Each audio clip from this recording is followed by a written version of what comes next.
Senhoras e senhores, bom dia, boa tarde, boa noite. Os senhores podem estar assistindo o nosso programa durante a tarde, durante a manhã ou durante a noite.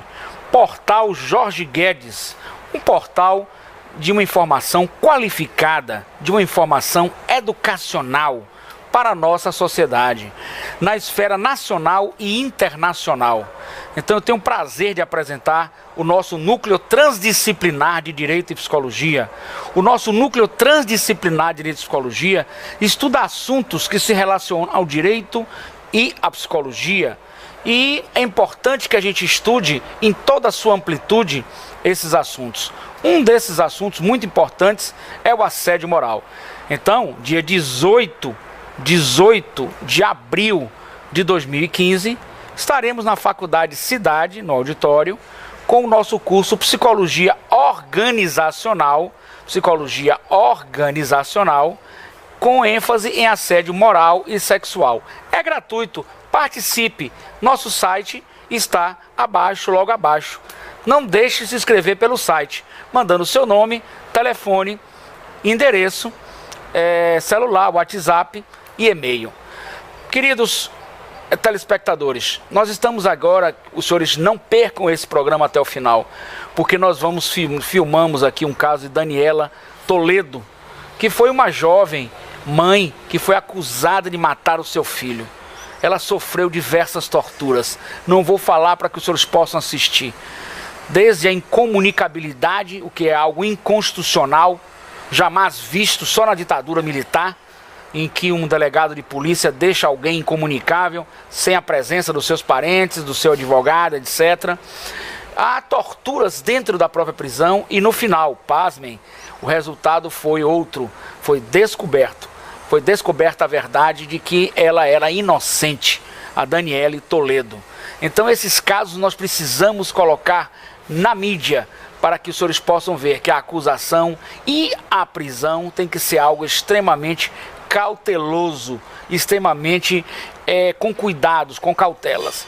Nós temos também o assunto que nós continuamos da semana passada, que é o caso do copiloto e a depressão.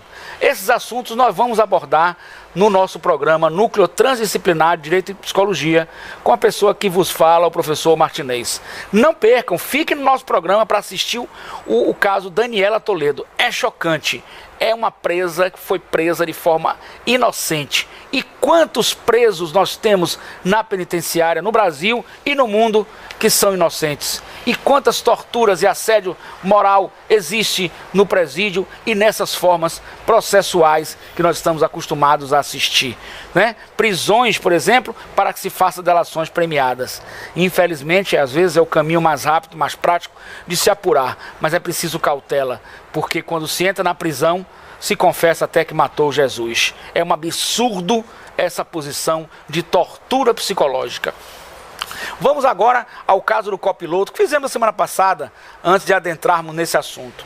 O caso do copiloto da semana passada, que jogou o avião nos Alpes franceses, ele sofreu de depressão. E nós temos os estudos da depressão hoje como transtornos do humor. Esse transtorno do humor, eles podem atingir também a bipolaridade. E dentro do estado da bipolaridade, já se fala que em certos momentos maníacos se pode ter graus de psicose. Então ele poderia ter esse estado de psicose para jogar o avião em cima dos Alpes franceses, matando a si próprio e cometendo homicídio com referência a 150 pessoas inocentes.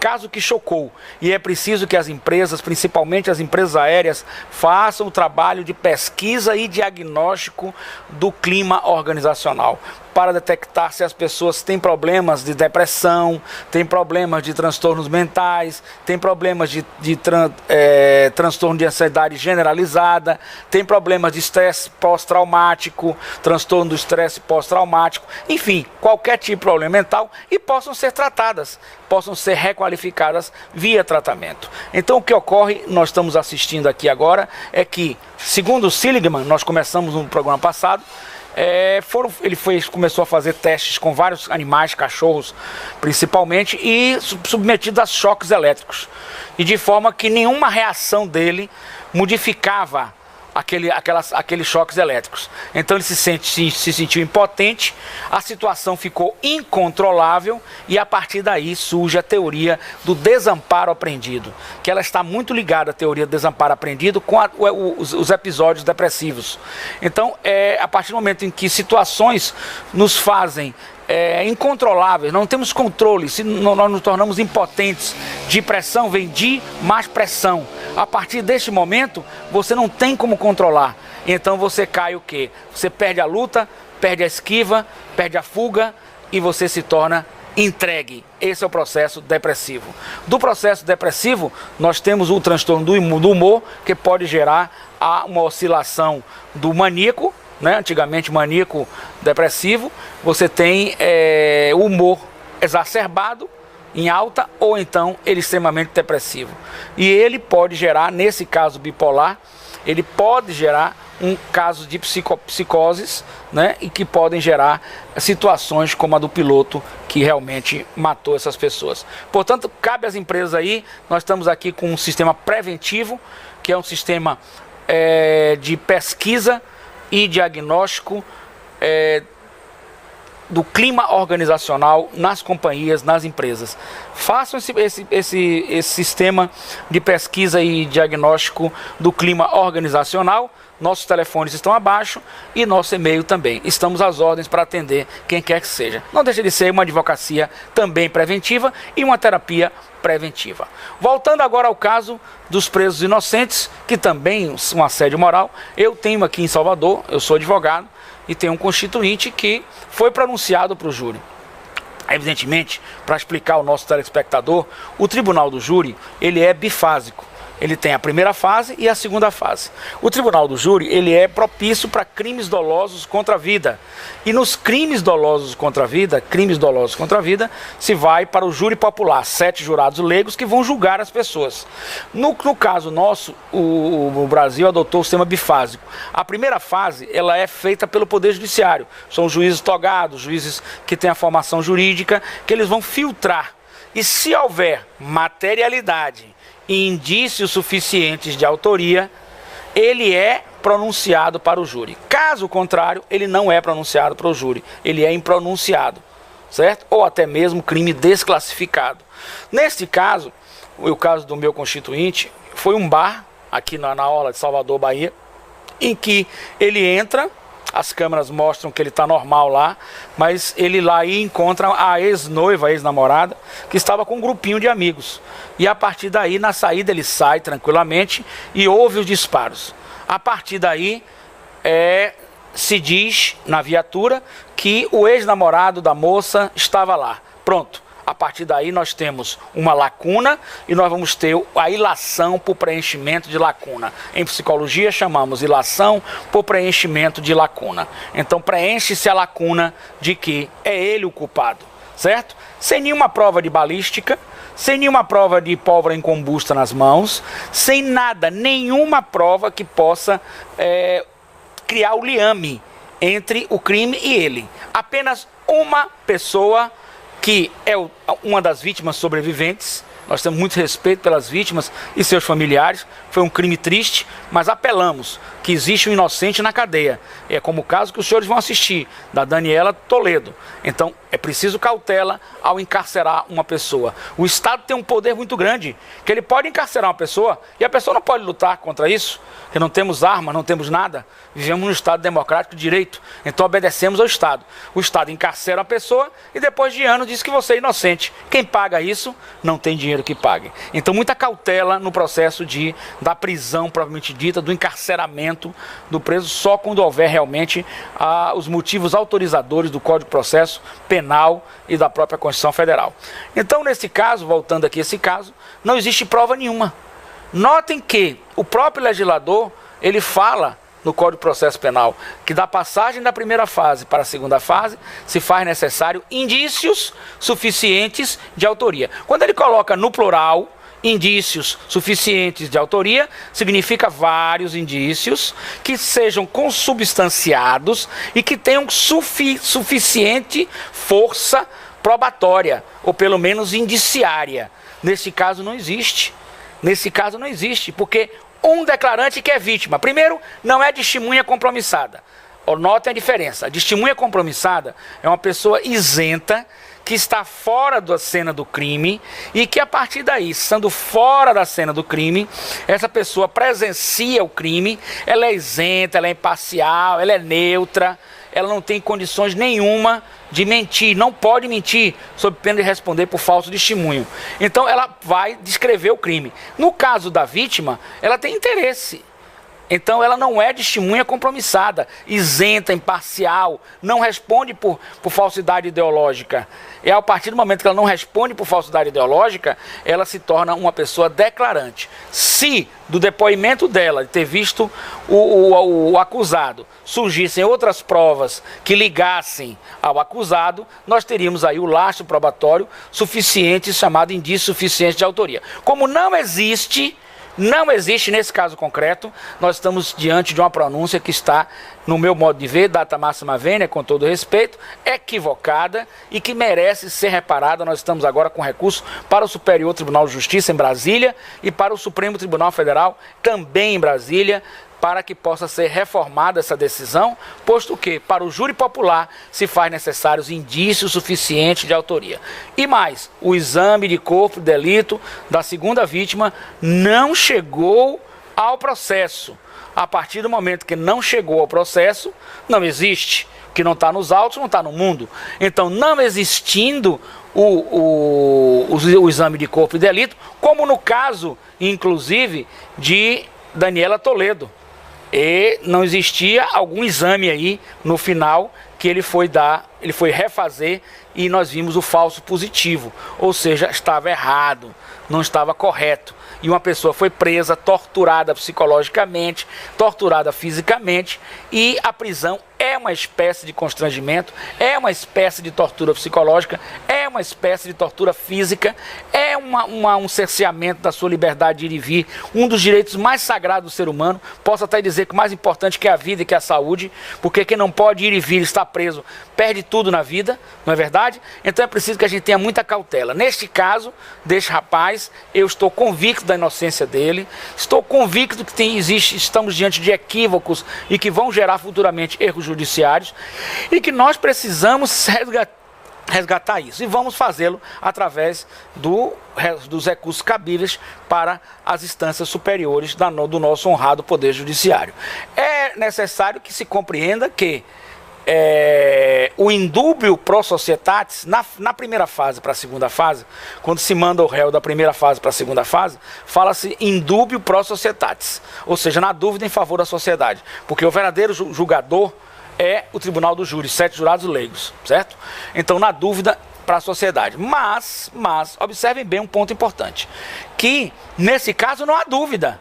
Nesse caso, há apenas o declarante que disse com contradições. Por exemplo, o declarante descreve, o crime ocorreu 1h da manhã, o declarante tinha ingerido bebida alcoólica natural, uma festinha, né? Todos tinham ingerido bebida alcoólica, e ele diz que a camisa da pessoa que atirou nele é uma camisa preta. E as câmeras mostram um verde claro.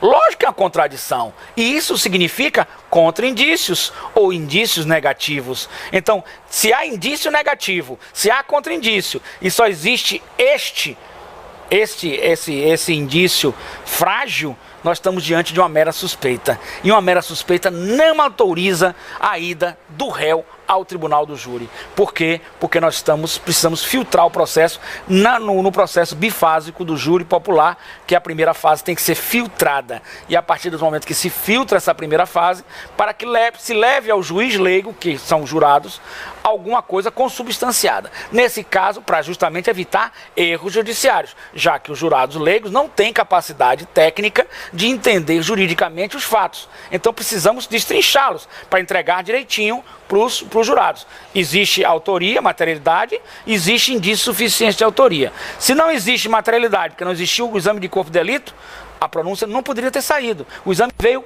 4 meses depois. Se os indícios suficientes de autoria não indicam ou não indicavam no momento da pronúncia que existia um lastro probatório capaz de indicar que seria ele o réu um dos possíveis culpados para que os jurados leigos pudessem julgar, aí sim. Mas se não existiu nada, são meras suspeitas, meras ilações, e nós estamos cometendo estamos caminhando deste equívoco para um erro judiciário. Contradições e contradições. Segundo o reconhecimento que estava errado, porque no meu modo de ver é equivocado, data máxima vênia, porque é preciso que o declarante descreva a vítima, a vítima declarante descreva o réu, o acusado. E ao descrevê-lo, ele tem que dizer se estava com barba, sem barba. No outro reconhecimento, o réu estava com barba. E no dia, segundo ele, sem barba.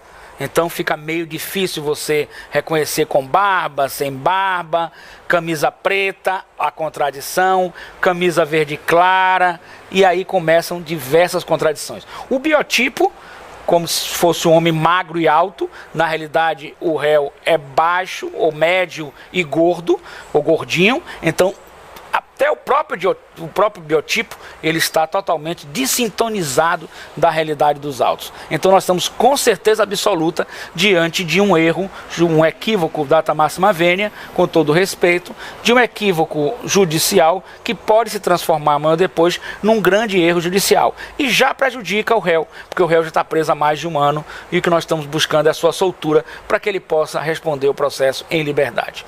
No tocante ao assédio moral, as empresas estão extremamente muito preocupadas. Eu quero agradecer a participação de diversas empresas. No dia 18 de abril de 2015, gostaria de que fossem diversos representantes das empresas, dos seus recursos humanos, gestão de pessoas, justamente para que a gente pudesse, neste dia, neste curso, né, sobre psicologia organizacional com ênfase em assédio moral e sexual, discutir esse assunto que é de relevância e é importantíssimo. E nós temos feito, através da pesquisa e diagnóstico do clima organizacional nas empresas, nós temos detectado muita coisa. O senhor ou a senhora que é empresário, que é diretor de uma empresa, não se preocupe. O processo é feito sigilosamente e nós temos o dever, o sigilo profissional, e isso vai para a mesa do diretor que nos contratou.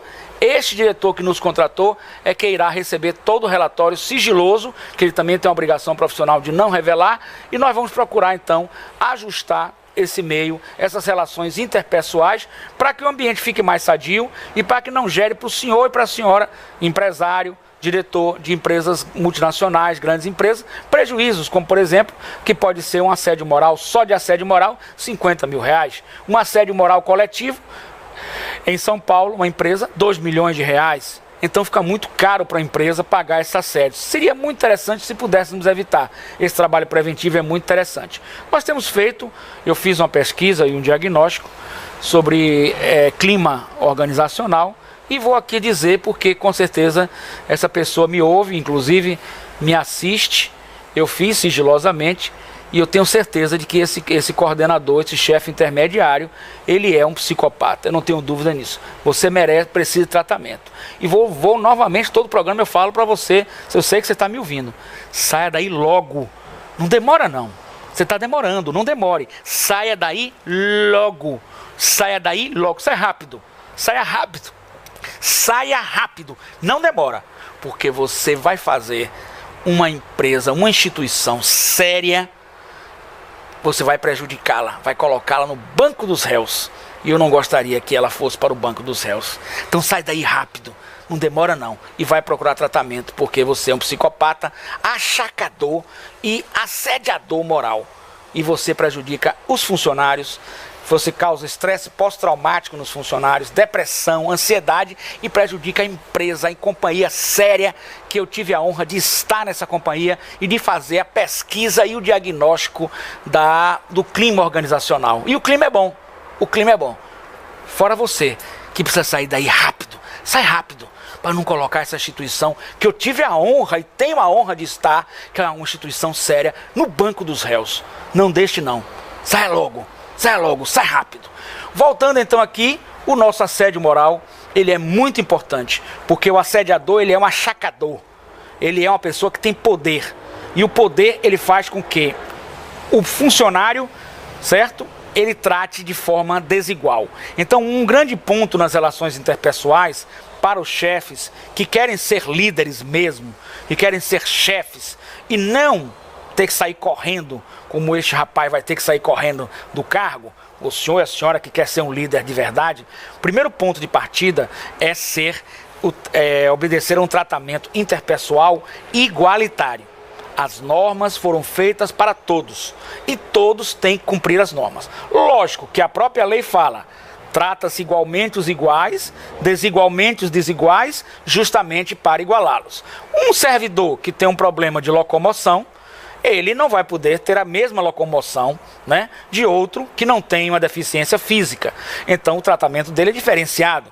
E as próprias empresas são estimuladas a contratar pessoas deficientes, porque são muito produtivas, são muito esforçadas, mas não vai se poder exigir dele a mesma locomoção de uma outra pessoa que não tem uma deficiência física. Então esse equilíbrio e essa posição de igualdade dentro desse equilíbrio faz uma inter-relação muito boa. E o senso de justiça, que infelizmente nós seres humanos somos falhos, natural, mas procuramos sempre buscar chegar a uma posição do ideal. O real é totalmente diferente do ideal, mas nós procuramos buscar a aproximação desse ideal. E esse senso de justiça se faz sem perseguições, sem benefícios, sem beneficiar, né? Sem se tornar um achacador, sem se tornar um assediador moral ou sexual, procurando que todos os servidores, todos os seus subordinados, se sintam felizes no trabalho e produzam cada vez mais. O seu trabalho como líder é estimular. Você tem que estimular, conversar, fazer com que todos os seus liderados possam estar à frente do trabalho com muita vontade e muita dedicação. E você é um líder, um líder o que é? Um líder não pode ser um achacador, um líder não pode ser um assediador moral, um líder não pode ter medo dos seus liderados tomarem o seu poder, porque senão você não tem luz própria, você é uma sombra.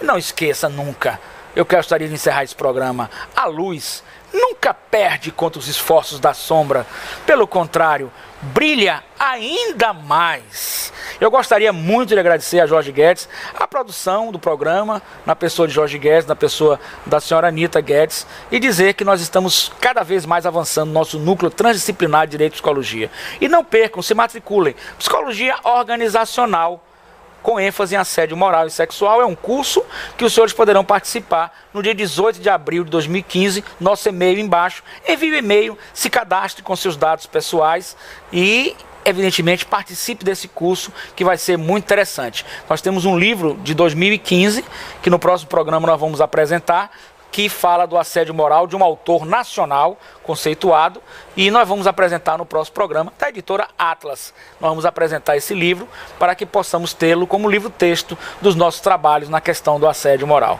Eu quero agradecer também a todos, eu quero render aqui a homenagem também a um amigo meu, que a gente tem se comunicado pela internet, é o nosso querido juiz Luciano Martinez, né?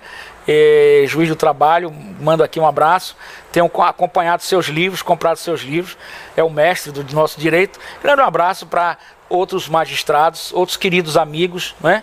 Aqui a doutora Delma Margarida, juíza, que está agora na vara, na Câmara Criminal, como desembargadora substituta.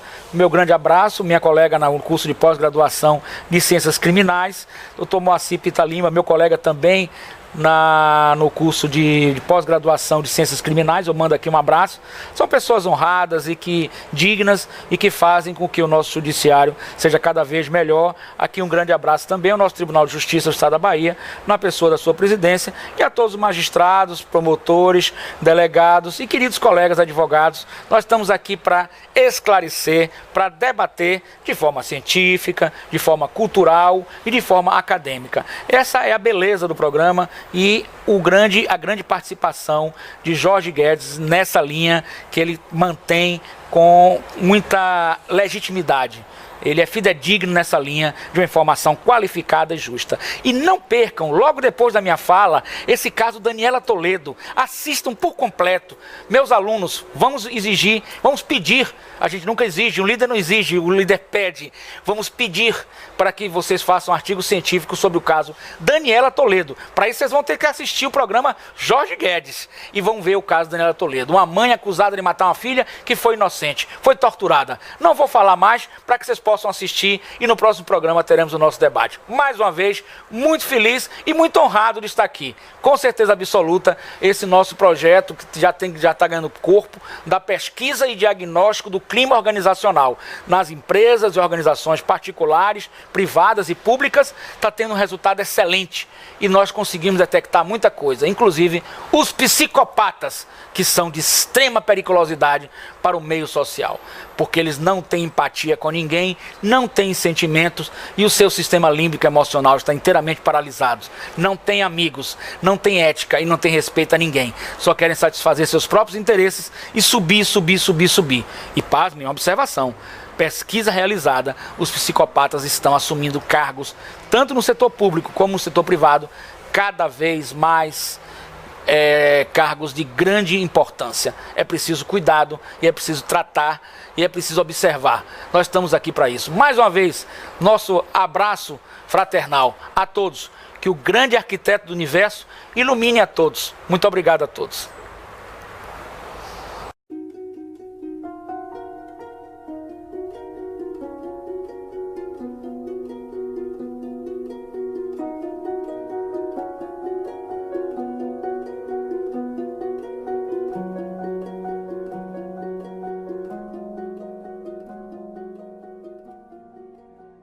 Avisa minha mãe. Tchau, tia.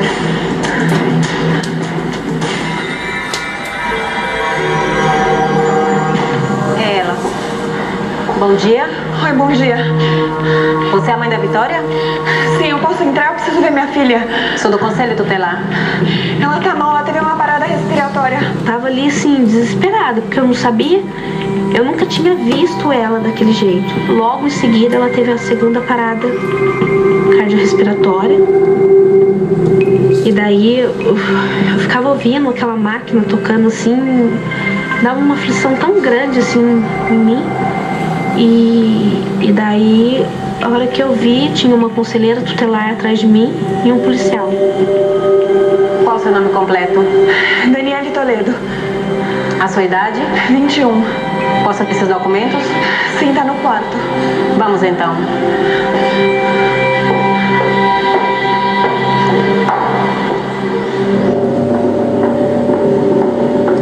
Você me espera aqui. Daniela acha estranha a presença policial. O que estavam fazendo lá? E o que queriam dela justamente naquele momento? Ai, por favor, doutora. Doutora, é minha filha, o que tá acontecendo? Ai, por favor. O tempo passa e o desespero de Daniela aumenta. Ninguém lhe dá nenhuma informação e nem explica o que está acontecendo com a filha. Tá feliz agora? Você matou sua filha com cocaína. Você matou ela. Você matou ela. Olha só o que você fez. Olha aí. Sua filha. E daí ela falou, olha o que você fez com sua filha, você matou ela com overdose de cocaína. Nunca passou pela minha cabeça que minha filha ia vir falecer. E quando eu vi ela na cama onde ela tava, nossa, foi assim, foi terrível. Eu não consegui, assim, esboçar assim, nenhuma reação. Eu fiquei paralisada, porque esses um pouco mais de 3 meses, né, lutando com ela, pra ela ficar bem, a gente correu com ela em tudo, qualquer lugar, foi em médicos. Eu não imaginava que isso ia vir acontecer. É isso mesmo. Vai. Era isso que você queria, né? Assassina. Eu lembro dessa frase que foi que me marcou muito, né? Que eu tinha matado a minha filha com overdose de cocaína. Eu lembro só que eu falava não. E daí logo em seguida veio o policial já estava atrás de mim. Falou, olha, você tá presa em flagrante de ter matado sua filha com overdose de cocaína.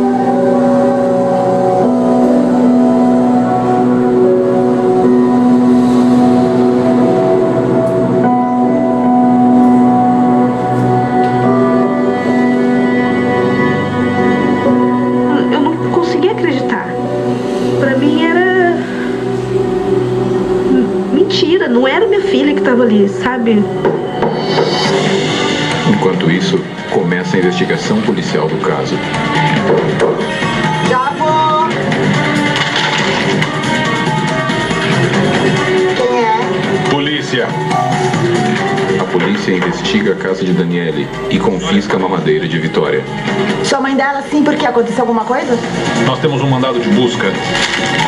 Ela está presa por ter matado a filha dela com uma dose de cocaína. A Vitória tomava muito medicamento em cápsula. Os próprios médicos até me ensinaram a abrir a cápsula ou colocar no leite, né? Como ela mamava no peito, mas ela também mamava leite em pó. Diluía o remédio, daí adoçava, deixava bem docinho para ela não sentir. Diluía o remédio no leite e dava um pouquinho, depois dava no peito que ela não ia sentir. Que isso era um remédio forte, eu não ia dar uma cápsula para uma criança de 1 ano. Como assim, moço? O que o senhor está fazendo com isso? Senhora, por que a senhora está guardando... Por que a senhora está guardando isso, senhora?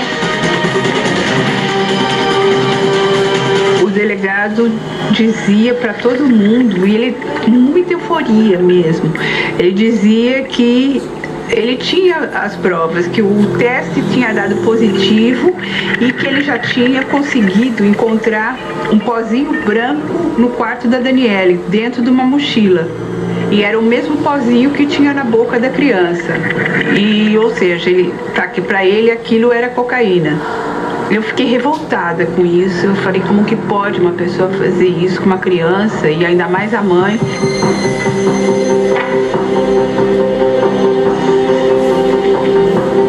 Você pode me dizer por que você matou sua filha?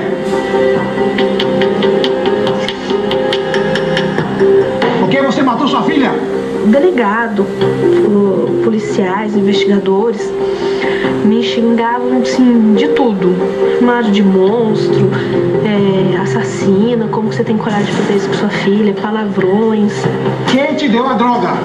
Destruída pela morte de sua pequena filha, Daniele não tem forças para se defender das acusações feitas pela polícia. Um outro delegado veio, né, ele me falou que tinha ido na casa dos meus pais e tinha encontrado a mamadeira da Vitória, que tinha dado positivo para cocaína. Aonde você conseguiu? Mentira, minha filha não morreu. Vocês estão mentindo. Ah, não morreu. Não morreu. Estão brincando de brincadeira aqui. Já é festa? Demorei muito tempo pra colocar na minha cabeça que minha filha não estava mais entre a gente. Oliveira, que bagunça é essa aí embaixo? Não. Eu já falei que não era pra entrar ninguém? Não, nem embaixo, nem malandro, não. Principalmente com o arrobo, a fúria sensacionalista da mídia brasileira, né, por audiência, esse lixo cultural dos jornalismos das tardes da TV aberta. Acaba com esse circo, tá bom? Vamos continuar. Tá me escutando, né? Toda essa bagunça, todo esse... Os jornalistas estão todos nervosos, querendo saber o que está acontecendo e o que não está acontecendo. Fizeram um lixamento moral do qual a Daniele não pôde escapar, porque nem a imprensa, nem a polícia, nem os órgãos acusatórios quiseram ouvir a sua versão antes de divulgar na mídia essa acusação precária e absolutamente inconsistente, violando, né, o princípio da presunção da inocência. Ter notícia, saber o que realmente tinha acontecido. A gente queria entrar, mas o delegado não deixou ninguém entrar. Filha, se você acredita em alguma coisa, tem um santo da sua devoção. Pede para ele te ajudar e você dizer de uma vez a verdade. Não adianta mentir. Não adianta mentir. Fala a verdade. Pode contar pra gente o que você fez com ela. A gente, na autópsia que a gente fez na Vitória, na necrópsia, a gente abriu o corpo dela e viu que tava cheio de cocaína. Tá, assina aí. O que é? Nada do outro mundo. Só os papéis para você assinar, foi tudo que a gente conversou aqui. Você me assina, por favor. E daí eu vi o delegado falando que eu falei que conscientemente eu não faria isso com a minha filha, mas inconscientemente eu não sabia porque eu estava tendo lampejos de memória. Daí o delegado falava, olha, a declarante fala que ela matou a filha. Começamos a ligar para o advogado, a gente tinha todos os números, ele ligava para todos os números e nenhum telefonema foi atendido, nenhum. O nome Monstro da Mamadeira surgiu na própria delegacia. O delegado dizia que a mãe era um monstro. Isso não é mãe, é um monstro. Uma pessoa que faz isso é monstro, não tem como, não é nem ser humano. Daniela é mandada imediatamente à cadeia, onde fica detida à espera do processo judicial.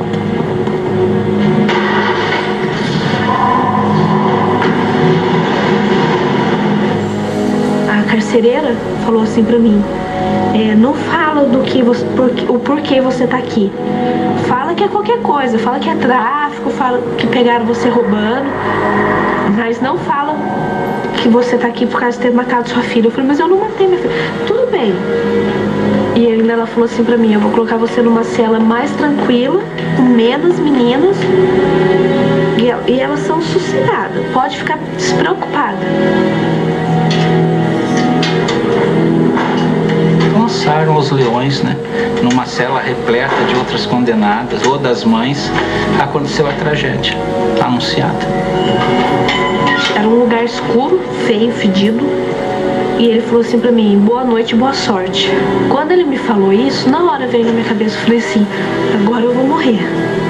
Aí não. Agora acabou. Aí, por que você rodou? Tá surda, Lourinho? Por que você rodou? Tráfico, drogas. E de quando foi a bronca? Esse negócio tá muito estranho.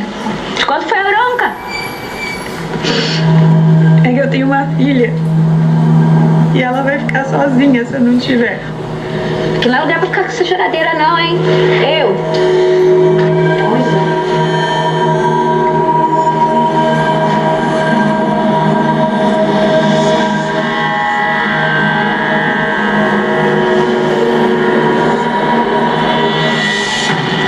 Num ambiente feminino, de pessoas absolutamente rudes e esquecidas, em total ausência do Estado. Receber, né, oficialmente uma pretensa assassina da própria filha, um bebê, é como decretar a própria morte, né? Essa manhã, Daniela Toledo foi presa por ter assassinado a própria filha, dando a ela cocaína na mamadeira. Isso é convidar realmente aquela massa de detentas a cumprir uma sentença. A bebê, com pouco mais de 1 ano de idade, morreu hoje no pronto-socorro do município de Taubaté. É autorizar que elas concretizem uma pena que o Estado não teve coragem de executar diretamente. A mulher misturava cocaína com leite materno e depois obrigava a menina a tomar. Passou, elas falaram, é a moça. É ela aí, ó, ela lá na televisão. Desgraçada!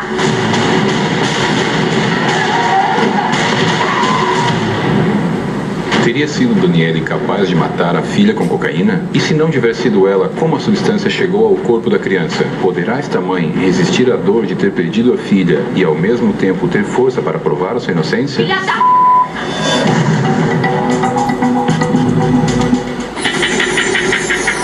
Poucos minutos depois da morte da filha Vitória, Daniela Toledo é presa e acusada de ter matado a pequena, administrando uma dose de cocaína na mamadeira da criança. Você matou sua filha por cocaína! Assassina! Sem contar com assistência jurídica, é obrigada a depor e depois levada para a penitenciária feminina, onde fica incomunicável. Mas mesmo a polícia tendo dado o caso como resolvido, ainda restam detalhes a serem descobertos. Desgraçada! Filha da... Não pode ser seu próprio filho! Sua desgraçada!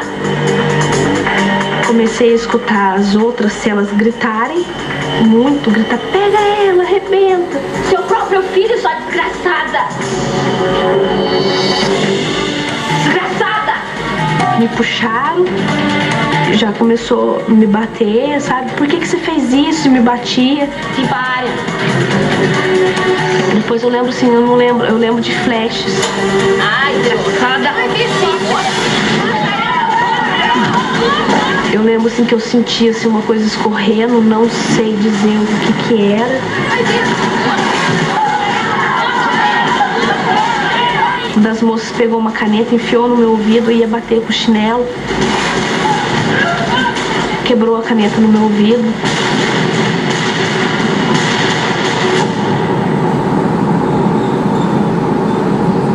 Comecei a chorar e eu comecei a me debater. Eu não sei se eu tava tendo crise, eu não sei, de nervoso. Eu sentia esse negócio escorrendo, eu falava que tava escorrendo. Ela tá sangrando pelo ouvido. Entre a prisão dela, o anúncio da prisão de manhã e o espancamento no início da noite, isso tudo mediou 12 horas, 14 horas. E me deu uma aflição tão grande, assim, naquele momento eu pedia pra Deus, pra Ele me levar embora, porque eu não tava aguentando.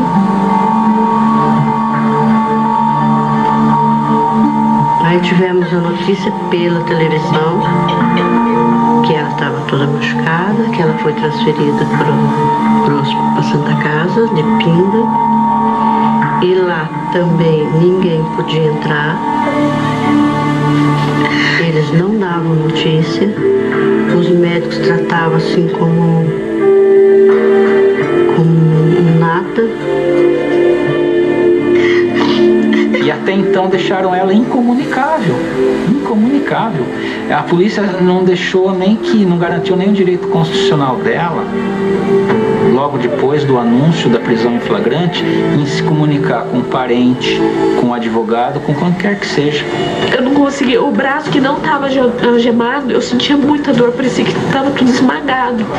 Eles colocaram eu na ambulância e me transferiram de ambulância com escolta policial para a cadeia pública de Caçapava.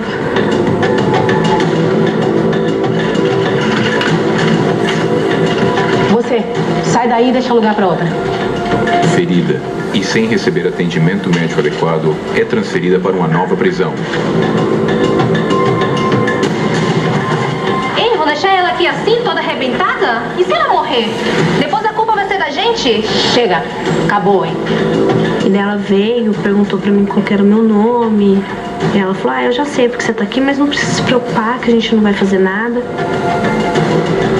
Meu Deus! Doía muito, sangrava muito, sangrava. E ela falou, deixa eu ver o que você tem no seu ouvido.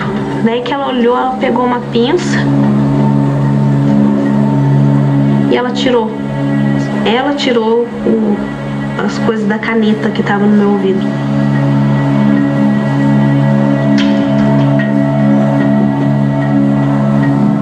E elas me trataram bem, normal.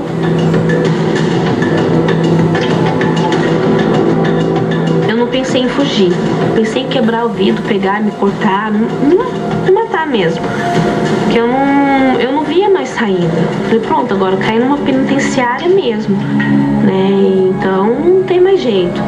Antes de eclodir a condenação final, ela não pode ser detida juntamente com condenados do Estado, com pessoas que já cumprem pena, né? Ela tem que ser resguardada desse contato em celas especiais, ainda que fosse culpada. Na nova prisão, a vida de Daniele volta a correr perigo. É feito para ela um novo pedido de transferência.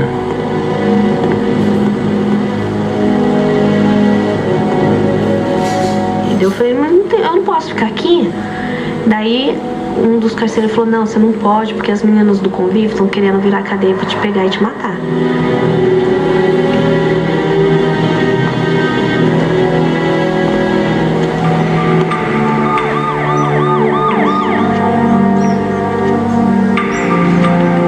Daniele é tratada como presa perigosa e é isolada para preservar as outras internas. Eu lembro que eu deitei assim na cama, mas eu chorava. Eu chorei assim, eu chorei até dormir. Até esse momento, não pôde se contactar com a família e nem pedir ajuda jurídica.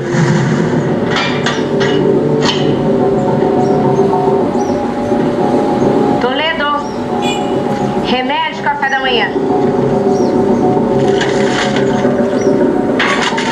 Daniele vive nas piores condições e é vítima de maltrato psicológico.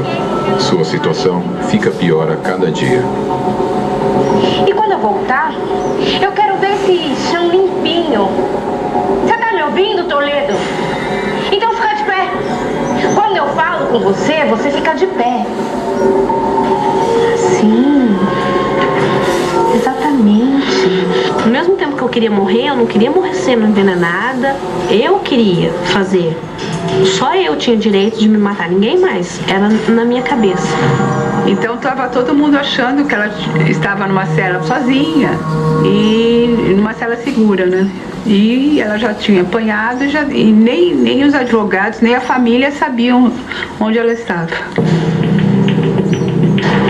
Daniele passa os dias sem comer, sem falar e sem dormir, mergulhada em uma profunda depressão.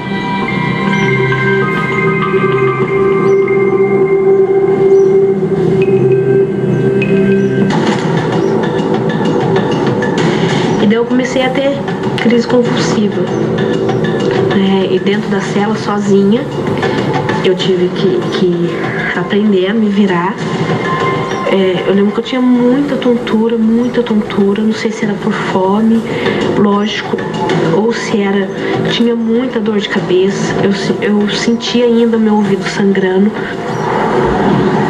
Um mês antes da morte de Vitória, Daniele tinha passado 16 dias na UTI, onde sua filha se encontrava internada. Quando a Vitória nasceu, eu já estava internada por conta da pressão. Então ela nasceu, né, assim, uma criança de 7 meses. Ela nasceu um pouco debilitada, né, precisou de respiração artificial. Eu acho que ela ficou por volta de um pouco mais de um mês no hospital.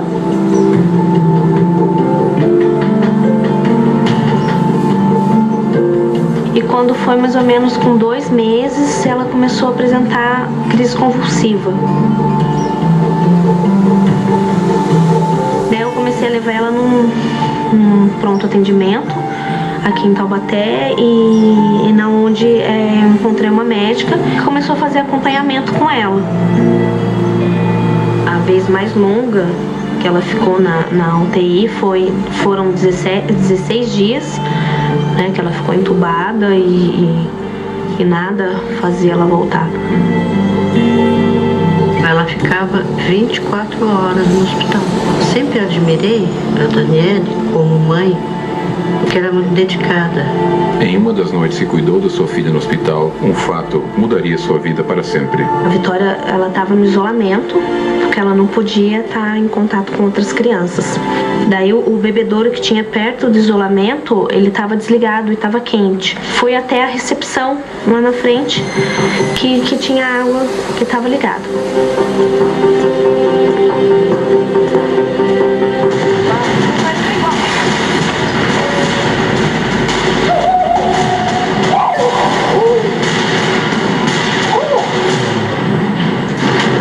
Depois de suportar um estupro de alguém que devia cuidar da filha, de ser acusada de matá-la e ser levada como a pior das criminosas, de ficar isolada em uma penitenciária de segurança máxima, somente a ideia da morte parece aliviar o sofrimento de Daniele.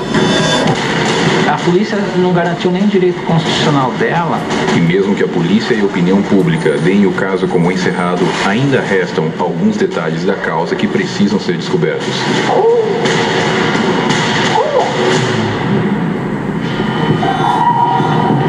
E daí foi quando eu fiquei frente a frente, eu fui agredida. Um estudante de medicina que tratava sua filha a violentou e abusou sexualmente dela dentro do hospital. Fiquei bastante machucada, me agrediu também verbalmente.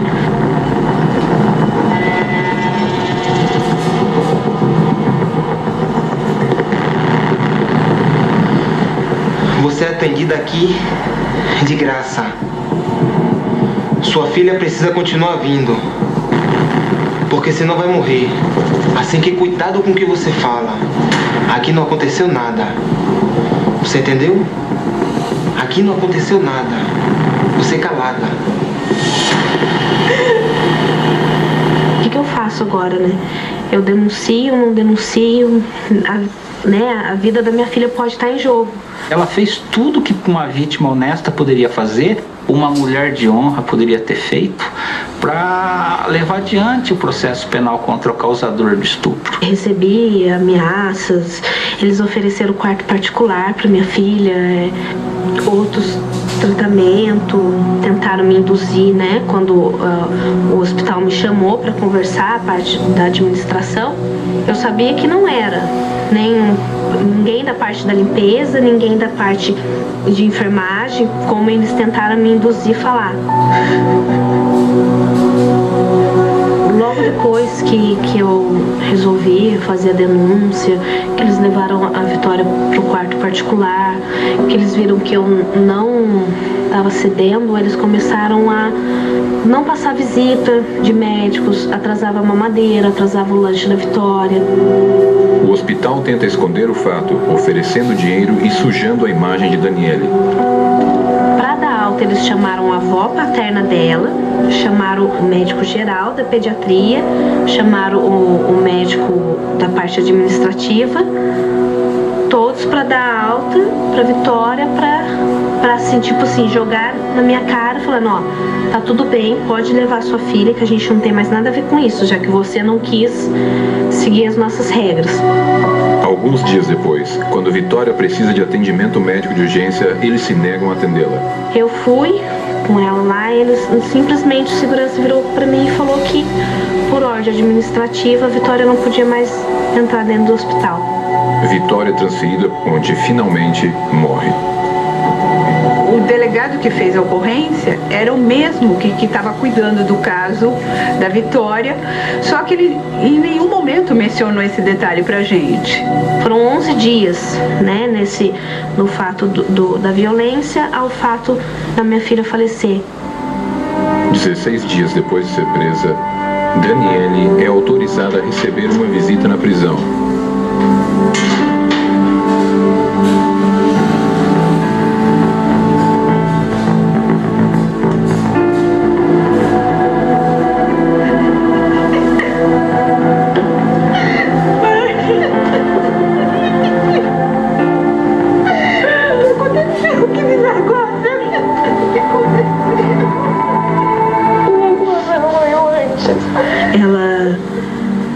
De levar, né, uma foto da Vitória para mim, eles não permitiam. Eu lembro que eu pedi para ela não levar mais meu filho, porque eu não queria que ele ficasse naquele ambiente, ficasse me vendo machucada. Como que ele tá agora? Daí a conselheira tutelar falou que não podia, né, por ele ter um vínculo comigo, ele não podia, mas ele falou, não, ele não vai pra casa transitória, ele tem pai, ele não tem que ir pra casa transitória. A minha mãe levou uma comida pra mim, eu lembro que eu comi tanto, mas eu comi. Eu bebi 2 litros de refrigerante, assim, sabe, no tapa, porque eu tava semanas sem comer. Você não acha que eu matei a Vitória? Claro que não, meu amor. Claro que não, é claro que eu acredito em você. Meu pai, ele optou, ele foi 2 vezes ou uma vez me ver, ele optou de não ir mais, porque meu pai, ele chorava muito, porque eu era a única filha mulher dele. E ele falava pra todo mundo que eu era o ouro dele, que eu era, né, a princesa dele. E pra ele foi muito... Ele ficou muito fragilizado, né? Então eu falei pra minha mãe pra não deixar, que ela sabia que eu era inocente. Isso foi assim, pra mim foi muito bom. Filha, eu tenho boas notícias pra você. Tem uma jornalista chamada Cristina que está muito empenhada em provar sua inocência. Nesse exato minuto ela tá lá na sua casa, junto com a tia Tereza, olhando as suas coisas, filha. Uhum. Manda um beijo pra tia Tereza, mãe. E aí quando eu entrei, eu já vi, era uma casa simples, né? Eles abriram a geladeira, praticamente só tinha uma garrafa de água na geladeira. Vitória. E a avó da criança começou a mostrar o quarto, as coisinhas da menina, e ela falando, ela gosta dos filhos, ela tem o maior carinho por eles. Com licença. Aí eu olhei aquelas roupinhas das crianças, sabe? Apesar da simplicidade da família, da casa, as roupinhas todas dobradinhas, todas com bordado, todas, sabe? Aquele carinho de mãe mesmo. A jornalista tem uma intuição e decide segui-la. Na casa de Daniele encontraria as pistas que estava procurando. Será que eu estou fazendo a coisa certa? Essa moça pode ser realmente inocente. E tem que achar um jeito de provar essa verdade. E foi aí a minha luta, né? Porque era uma coisa que estava me afligindo muito. Sabe quando você sente aquele aperto no coração e não sabia se eu estava fazendo a coisa certa ou errada? E eu tinha que buscar a verdade. Até que consegui encontrar. Foi assim, um momento muito difícil. Eu sonhei com a Vitória, eu sonhava que eu ia no cemitério e ela estava gatinhando atrás de mim, chorando, me chamando. Sonhei que eu abri o túmulo dela, não tinha criança nenhuma, que era tudo mentira. Eu lembro que eu estava dormindo e eu senti que a Vitória dormia comigo.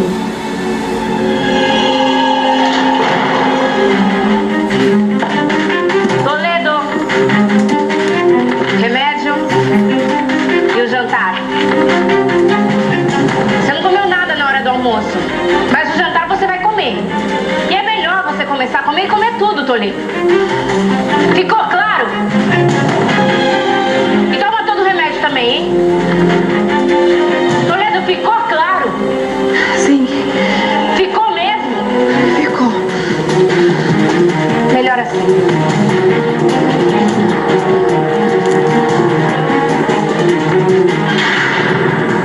Deprimida e sozinha, Daniele só encontra uma saída para o pesadelo que está vivendo. Eu lembro que acho que eu juntei uns 10 desse remédio e tomei tudo. Toledo, remédio. Levanta, Toledo, remédio, vamos.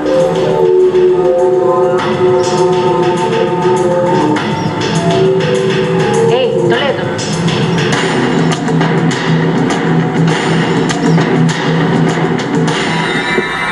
Morreu, tá morta.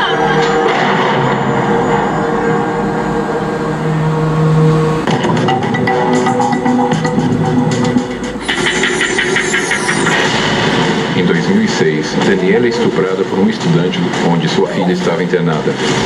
O hospital esconde a situação e se nega a continuar atendendo a Vitória. Debilitada, a pequena morre. O mesmo pozinho que tinha na boca da criança. Aquilo era cocaína. Daniela é apontada como responsável, detida e transferida sem direito a nada. Considerada presa de alta periculosidade e acusada do pior dos crimes, Daniela não encontra sentido para continuar vivendo. Ei, Toledo. Mas eu fiquei muito ruim, eu não consegui levantar pra ir no banheiro. Fiquei muito ruim, mas não morri.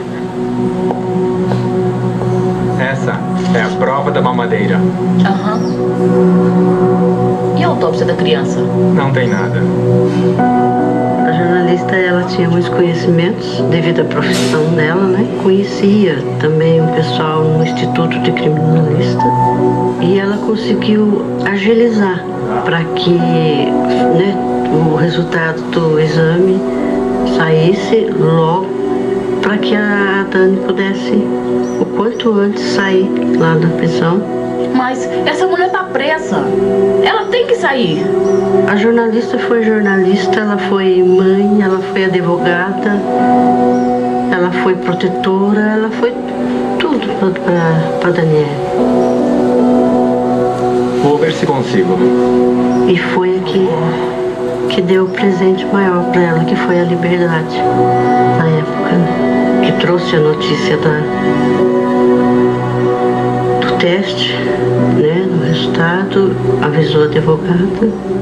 E daí no domingo minha mãe foi me visitar, que ela até demorou para vir, eu tava até achando estranho. Filha, você precisa se arrumar, precisa se ajeitar, precisa ficar bonita. Pra quê? Em poucos dias você vai receber uma notícia muito boa. Uma ótima notícia. Vão me levar pra outro lugar? Você já vai saber. A única coisa que eu posso te dizer é que é uma notícia muito boa. Você vai ficar feliz. Sabe, e ela tava assim com um ar feliz. E eu nem passou pela minha cabeça. Olha, amanhã a sua advogada vai vir e vai falar com você.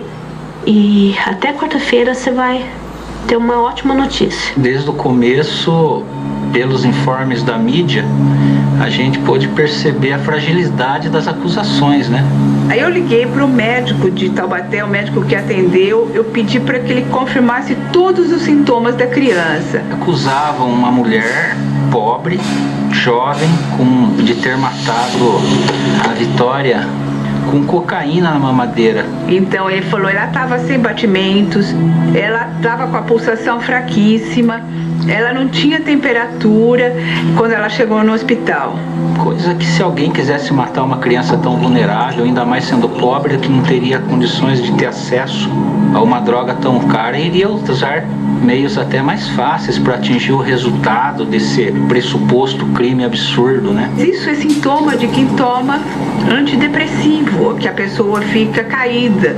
A cocaína é da euforia, então deixa a pessoa com taquicardia, com pressão elevada. E essa menina não tinha nada disso. O exame realmente, o blood test, ele dá erro. E outra, ele foi feito para cocaína e não para o leite.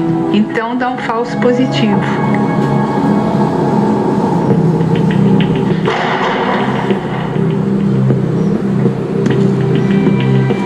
Daniele.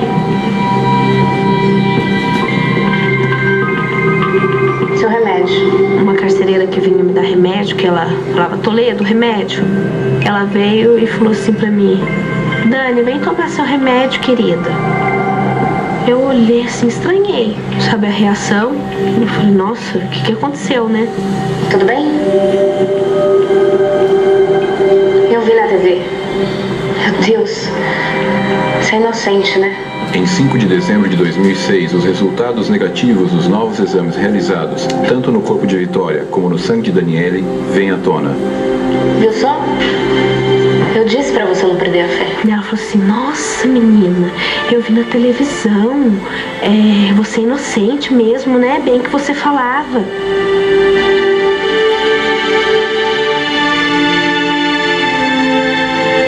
Daniele, vem aqui.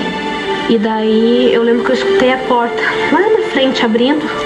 Vindo assim pelo corredor, escutei passo, daí a carcereira que tinha me consolado uma única vez, essa única pessoa que eu lembro, ela veio e falou assim, Daniela, está atrás da porta, vai, sai. Arrume suas coisas que você vai embora. Vai! Seu habeas corpus saiu. Nossa, quando ela falou isso pra mim, eu gelei assim por dentro, assim, falei, sabe, eu não sabia o que falar. Causa.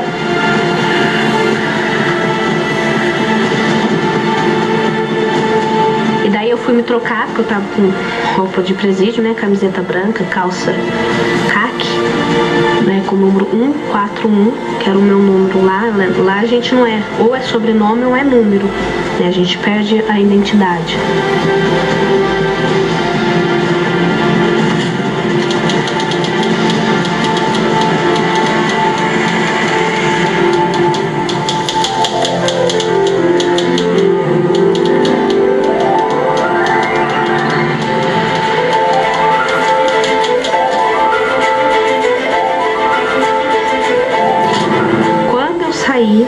Minha avó estava ali na porta, ela foi a primeira que veio me receber.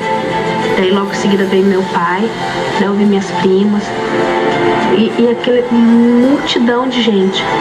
Eu nunca tinha visto assim, sabe? Eu vi repórter em cima de carro, em cima de janela de casa. todo mundo se empurrando. Eu fiquei constrangida, eu fiquei assim, eu nunca tinha visto. Eu lembro que eu falava assim pro meu advogado: eu quero ir embora, eu quero ir pra minha casa, eu quero ver o túmulo da minha filha. Quando a gente perde um filho, é uma dor assim, indescritível. Quando a gente é mãe, a gente pensa que a gente, na lei natural, né, o nosso egoísmo, a gente pensa que é os filhos que vão enterrar a gente, não a gente que vai enterrar o filho. E eu não pude nem enterrar a minha filha.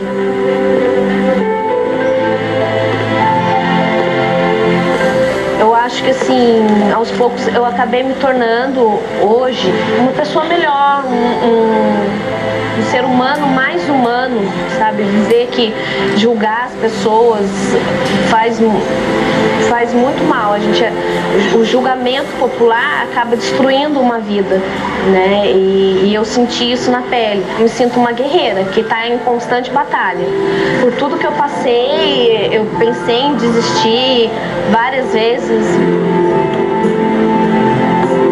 Então, esse aqui é o caderno que eu escrevia, né, quando eu estava presa, e aqui eu escrevia as coisas que acontecia lá comigo, das minhas privações, dos meus sonhos, dos meus pesadelos, da falta que meus filhos me faziam.